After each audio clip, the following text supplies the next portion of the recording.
Hello, boys and girls. This is your old friend RJ City, and today I will be reacting to a trailer that was very important to my childhood and all of our childhoods. If you were alive in 1997, it is Spice World, which is the Spice Girls movie. I was obsessed with the Spice Girls when they were out, like everybody else.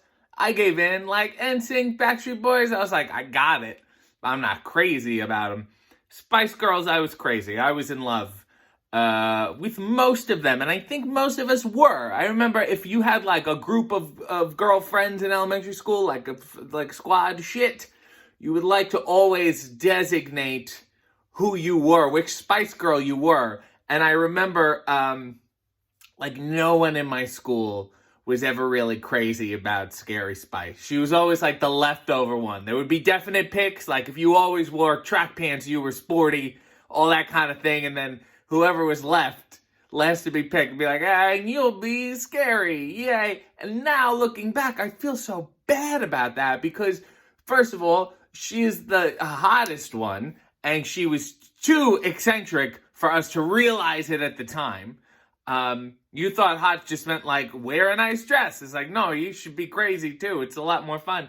And I think she's kind of like the most successful. I feel like Victoria has a lot of money. I don't know if she's successful entertainment wise. Like I don't see her on TV constantly. I feel like I see Mel B all the time. Although Mel C did do that wonderful, wonderful duet with Bryan Adams. So who knows? Anyway, let us watch, without any further ado, the trailer to Spice World.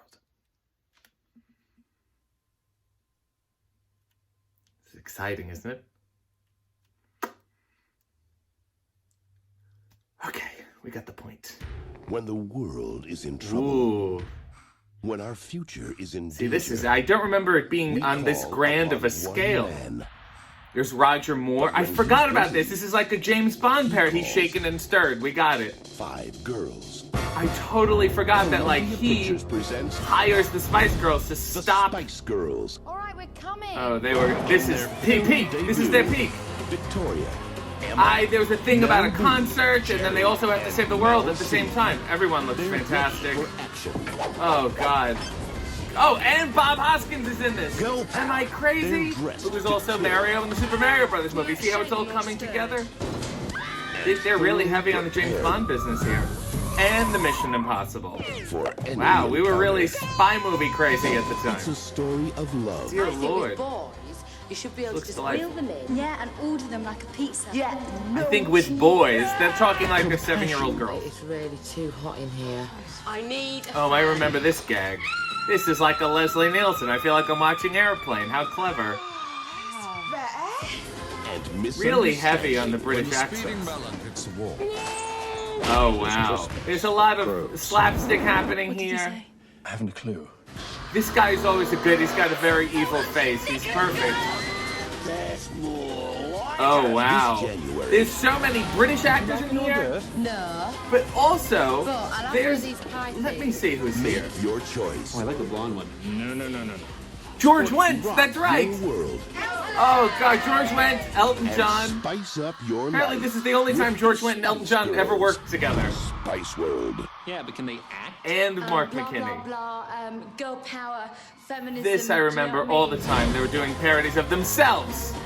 How meta. And there's the kicker. This is all to plug albums and tours.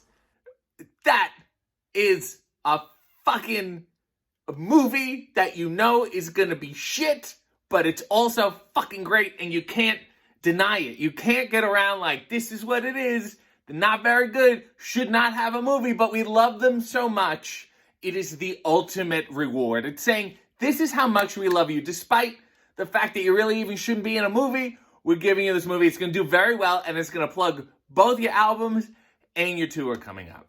So it's kind of like, A Hard Day's Night, or like the early Elvis movies, but not even, because Elvis had, I guess, a legitimate acting career in a sense, where he ended up making a bunch. They were only in this, pretty much, and that was it. Let me tell you how good this trailer is. They completely left out 2 wonderful parts. They don't even need it to sell the movie. One, they did not mention at all that their tour bus driver is fucking Meatloaf. That's how strong this movie is. They don't even need to mention they have Meatloaf as their bus driver. They're just like, fuck you, Meatloaf. Take the payday and get it over with. And they left out the scene, and I don't know if anyone remembers this. There's a point where a UFO lands. They're in the woods, and a UFO lands, and these aliens get out. I don't know who they were designed by, but they looked very Doctor Who-ish. And they're like, oh, Spice Girls? And then they're like, oh, and like, it's like, okay, the joke is, not that it's really a joke, everyone knows who they are because they're famous. So, who else is in it? Let me look. Richard E. Grant, who was the guy with the evil face from before, Claire Rushbrook, Nakoko Mori, Meatloaf, I said, Barry Humphries, and Alan Cumming, who is adorable and a light of my life, Elton John, Elvis Costello. It was written by someone who I haven't really heard of before named Kim Fuller. I looked her up. Her brother is Simon Fuller, who was the manager of the Spice Girls. So that is the level of mediocre nepotism that we're operating on. That's how easy it was to write this movie, that the manager's sister got it done. Simon Fuller also created S Club 7, and you may remember that there ain't no party like an S Club party. The S in S Club 7 stands for, seriously, Simon Fuller. So there ain't no party like a Simon Fuller Club party. Sorry to ruin that for you. So every time you hear S Club, you'll think of Simon Fuller. Let me see. There's other stuff going on here. Oh yeah, so there's all this controversy. So they had a bunch of cameos, Elton John, Elvis Costello. There was one by Gary Glitter. He did no. I think that was him. Unless I'm thinking of another song. Whatever. No, that was him. So he filmed a 4-minute cameo, and then after he filmed it and before it was released, he was arrested on child porn charges, which is a no-no for cameo standards. So they had to cut him out, but they did perform one of his songs in it, and they're like, shit, we can't cut this out, so they left that in, much like the way hockey games always still play that song, because they're like, child porn, it's a good song, let's just not mention the guy, and keep the beat. Let's see if there's any weird production things here. I think that's important.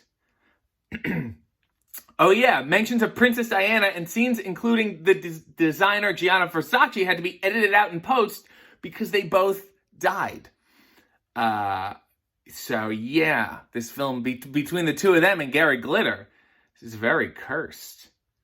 That's sad. Also, Richard O'Brien and Meatloaf starred in the Rocky Horror Picture Show, and this is like their next time together. Don't know why Mark McKinney is in this from Kids in the Hall. Don't know why George Wendt is in it. I can't really think of the film career of George Wendt very well. TV, sure, fine, but you don't know. At least, did somebody say, get me George Wendt? I always liked that guy on Cheers. Or was he like, listen, my daughters are big fans. I'll do anything to be in.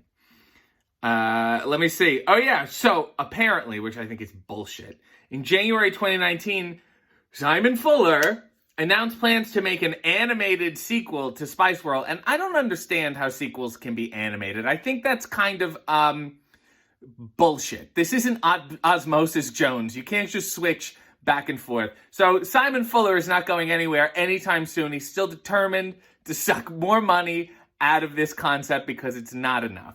But anyway, I love the trailer. I love the movie. I love the Spice Girls, and I love George Wendt. It's by far his greatest film role. Guests of the RJ City Show, subscribe to his channel, follow him on social media, and buy his t-shirts at ProWrestlingTees.com/RJ City.